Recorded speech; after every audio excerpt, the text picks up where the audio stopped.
शुक्रवार का दिन, जब तुम संपूर्ण तरह से हार जाओ, लगे अब कुछ भी नहीं अपने पास में, एकदम खाली हो गए, कुछ भी नहीं बचा, तब बेलपत्र के वृक्ष के नीचे शंकर जी के मंदिर के सम्मुख में 2 दीप लगाना प्रारंभ कर दीजिए। एक लंबी बाती का दीप, एक गोल बाती का दीप, एक शक्ति का, एक शिव का, दोनों दीप घी के दोनों सामने रखो, बाबा को प्रार्थना करो। शिव मंदिर में लगाने के बाद फिर बेलपत्री के वृक्ष के नीचे जाओ। उस बेलपत्री के वृक्ष के नीचे जाना जिसकी छांव तुम्हारे ऊपर पड़े, पौधा नहीं, पौधे की छांव नहीं आ पाती अपने ऊपर, पौधा छोटा सा रहता है तो उसकी छांव नहीं आती। बेलपत्र के वृक्ष की छांव में बैठकर 2 दीप लगाओ जिसकी छांव है। 2 महीना नियम ले लो, शाम के समय पर दिन भर मेहनत करूंगा, परिश्रम करूंगा, अपने व्यापार को बढ़ाऊंगा, कर्म करूंगा, मेहनत करूंगा, और शाम को प्रदोष काल में मेरे घर का कोई भी व्यक्ति जाएगा, शिव मंदिर में 2 दीप और बेलपत्र के वृक्ष के नीचे 2 दीप लगाएगा। 2 महीना इंतजार करना, मेरा बाबा हाथ पकड़कर तुम्हें ऐसा दौड़ाएगा कि शिव अपने आप करुणा करने लगेगा। और मेरी जीजियों, मेरे जीजाओं, मेरी बेटियों, बेटाओं, मेरे बुजुर्ग माँ बाप, याद रखना, बेटा अगर गलत संगत में जा रहा है, पति गलत संगत में जा रहा है, बेटियां अगर कहीं गलत संगत में जा रही हैं, परिवार गलत लाइन पर जा रहा है, अगर इन सबको तुम्हें सतमार्ग की ओर लेकर जाना है, सही मार्ग की ओर लेकर जाना है, तो अपने घर से 1 लोटा जल ले जाकर शिव को चढ़ाना प्रारंभ करो। वहां से थोड़ा सा जल लाकर जितने भी घर के सदस्य हैं उनको आचमन कराना, पिलाना चालू करो। वो ना पिए तो एक जग के अंदर पानी में थोड़ा डाल दो और सबको वो पानी पिलाना प्रारंभ करो, या अपने घर के दरवाजे पर उस जल को छींटना प्रारंभ करो, या अपने घर के दरवाजे पर श्री शिवाय नमस्तुभ्यम एक चिपका दीजिए, लगा दीजिए, लिख दीजिए, जिसके नीचे से ये बार बार निकलेंगे तो निश्चित है हमारे घर में कभी कोई बुरी सोच, गलत विचार या गलत मार्ग कोई नहीं पकड़ेगा। एक ना एक दिन सतमार्ग जरूर सामने आएगा,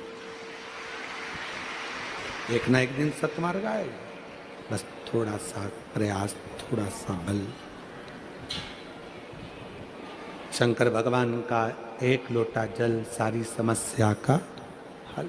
एक पत्र है, अच्छा है, ऐसा नीला कलर का पुष्प होता है, देखो छोटा है थोड़ा हमारे हाथ में, ये फूल का बेटा है, ठीक है, पूरा फूल नहीं है, ठीक है,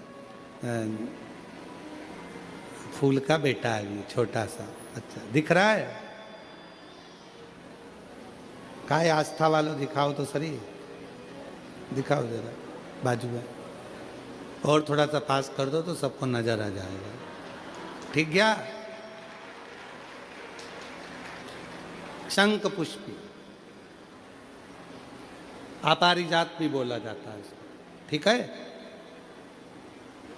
हर हर विराजो विराजो। तो एक पुष्प अपन कहते हैं, हमारे भगवान देवादिदेव महादेव को, भगवान शंकर को बड़ा प्रिय है ये पुष्प। आप किसी से पूछा जाए, आप कह रहे हो कि शंकर भगवान को ये नीला फूल, ये शंख पुष्पी भगवान शिव को इतनी प्रिय क्यों है, भगवान शंकर को इतनी प्रियता क्यों है, कोई से पूछे तो वो बताए चाहे ना बताए, पर शिव महापुराण का संवाद कर रहे। कंठ में स्वयं मां जगत जननी ने 10 विद्या में से एक मां को याद किया, और मां तारा का एक स्वरूप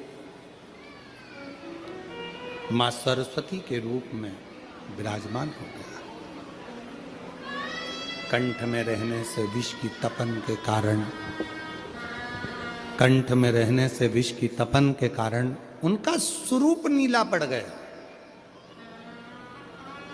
और जब उनका स्वरूप नीला पड़ गया तो भगवान देवादिदेव महादेव ने कहा सुनो पार्वती, संसार के लोग, भूमंडल में रहने वाला यदि कोई भी मानव जिसकी विवेकता, बुद्धि, विचार, सोच, ज्ञान थोड़ा सा भी अगर उसमें कम है, तो वो नील सरस्वती का यदि आवाहन करे, माँ नील सरस्वती स्तोत्र का पाठ करे, माँ नील सरस्वती की स्मरण करे, तो उसकी विवेक, उसकी बुद्धि तीव्र होती है, श्रेष्ठ होती है।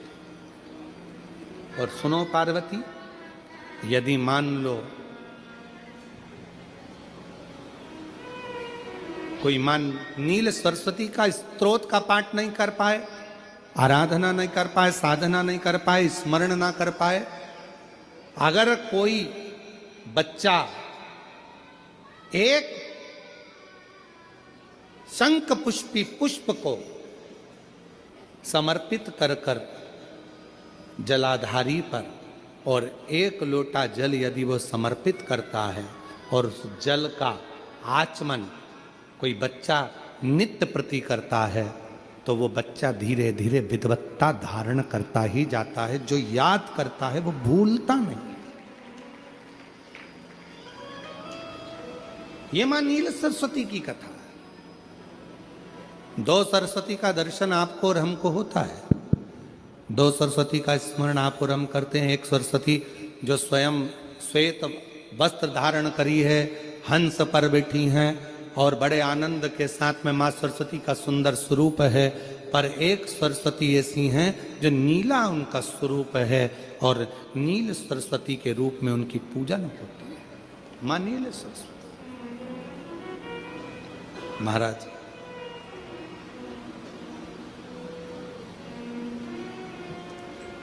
जैसे कोई कोई बच्चे ऐसे होते हैं कि जन्म लेने के बाद में उनकी राल टपकती रहती है, विद्वान नहीं हो पाते, पलंग पर पड़े रहते हैं, पांव हाथ काम नहीं करते हैं और डॉक्टरों का इलाज चलता रहता है, पर वो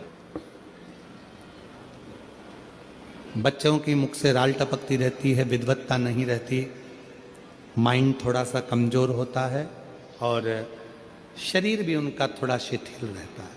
शरीर तो कई लोग कह देते हैं कि ये बच्चा थोड़ा जल्दी जन्म ले लिया इसलिए ऐसा हो गया, प्रीमेच्योर हो गया, ऐसा हो गया, वैसा हो गया। दवाइयाँ भी चलती हैं, इलाज भी चलता है, पर उसका कोई लाभ नहीं मिल पाता और वो बच्चा पलंग पर पड़ा रहता है, राल टपकती रहती है, बुद्धि काम नहीं करती। छोटे छोटे भले वो 20 साल का हो गया, पर 8-10 साल के बच्चों जैसी उसमें विवेकता होती है, बुद्धि होती है। मेरा निवेदन है उन माताओं से, थोड़ी मेहनत आपको करना पड़ेगी उस बच्चे के लिए। अष्टमी, नवमी और चतुर्दशी 3 तिथियां पकड़ कर रखना। कौन कौन सी? जम के बोलो। अष्टमी, नवमी, चतुर्दशी। ये 3 तिथियां ऐसी हैं, चतुर्दशी अमावस्या की भी और चतुर्दशी पूर्णिमा की। अष्टमी नवमी अमावस्या की भी और अष्टमी नवमी पूर्णिमा की। ये वो तिथियां हैं जिन तिथियों में मां नील सरस्वती का स्तोत्र का पाठ कर कर एक शंख पुष्पी पुष्प, एक अपारिजात का पुष्प जलाधारी पर रखकर 7 बार अगर जल का पात्र से जल चढ़ाया जाए और उसी जल को कटोरी में झेल लिया जाए, उस जल को 3 दिन तक लगातार यदि सुबह दोपहर शाम रोज उस बच्चे को देना चालू करिए, उसके हाथ पैर भी काम करना प्रारंभ करेंगे, उसकी बुद्धि भी काम करना प्रारंभ करेगी। जो वो पलंग पर पड़े पड़े राल टपकाता रहता है, उसको लोग कहते हैं कि 18 साल का हो गया और दिमाग केवल 10 साल का है, 5 साल का है, उसमें धीरे धीरे बुद्धि प्रबल होना प्रारंभ हो जाएगी और वो भी एक दिन कार्य करना प्रारंभ कर देगा। जिसको प्रीमेच्योर बच्चे भी कहते हैं। लोग कहते हैं ये बच्चा जल्दी हो गया था, ये बच्चा बीमार पड़ गया था, बचपन में इसको कोई इंजेक्शन ऐसा लग गया था, बचपन में ऐसा हो गया था, बचपन में वैसा हो गया था। गर्भाशय का जल उसके मुख में चले गया था, तो ये बच्चे की ऐसी गति हो रही है। उस बच्चे के लिए अगर आपके आसपास के क्षेत्र में भी कोई बच्चा ऐसा है तो उसको माँ नील सरस्वती का स्मरण जरूर कराएं। और अगर आप लोगों के पास में माँ नील सरस्वती का स्त्रोत का पाठ ना मिले तो प्रयास करिएगा, मोबाइल पर सर्च कर माँ नील सरस्वती का स्त्रोत भी निकाल सकते हो। बाजार में से गीता प्रेस गोरखपुर की किताब में भी ला सकते हो, पढ़ भी सकते हो, घर में उसका स्त्रोत का पाठ भी कर सकते हो। माँ नील सरस्वती स्त्रोत का स्मरण और बड़े भाव के साथ करें स्मरण स्मरण।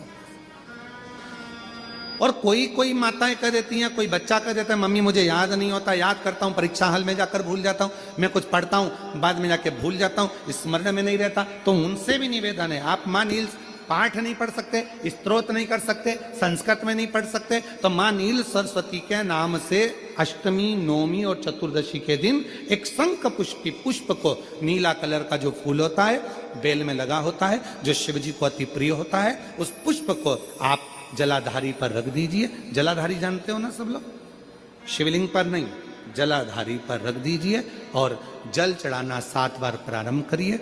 बाबा देव अधिदेव महादेव आपको याददाश्ता में प्रवर करेगा। परीक्षा हॉल में जितना तुम याद कर गए हो, अच्छी मेहनत कर गए हो, तो भूलोगे नहीं, तुम्हारी बुद्धि तीव्र होती चली जाएगी, प्रबल होती चली।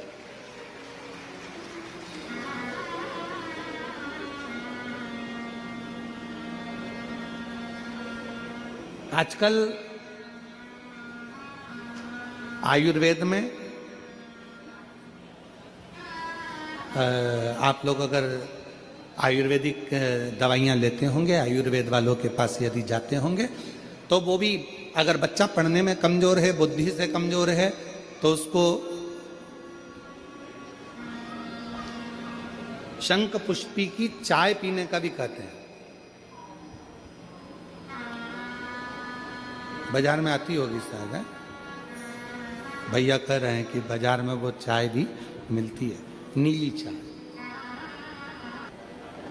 महाराज याददाश्ता के लिए, उसको प्रबर करने के लिए लोग शिव कथा कर रही। कौन सी सरस्वती? जम के बोलो, जम के जरा, पूरा तो नाम बोलो, माँ नील सरस्वती। तुमने डायरेक्ट कह दिया नील सरस्वती। माँ कौन लगाएगा? माँ है ना अपनी, तो उसका संबोधन पूरा होना चाहिए। कौन सी सरस्वती? माँ नील सरस्वती का स्मरण सुख देता, आनंद देता।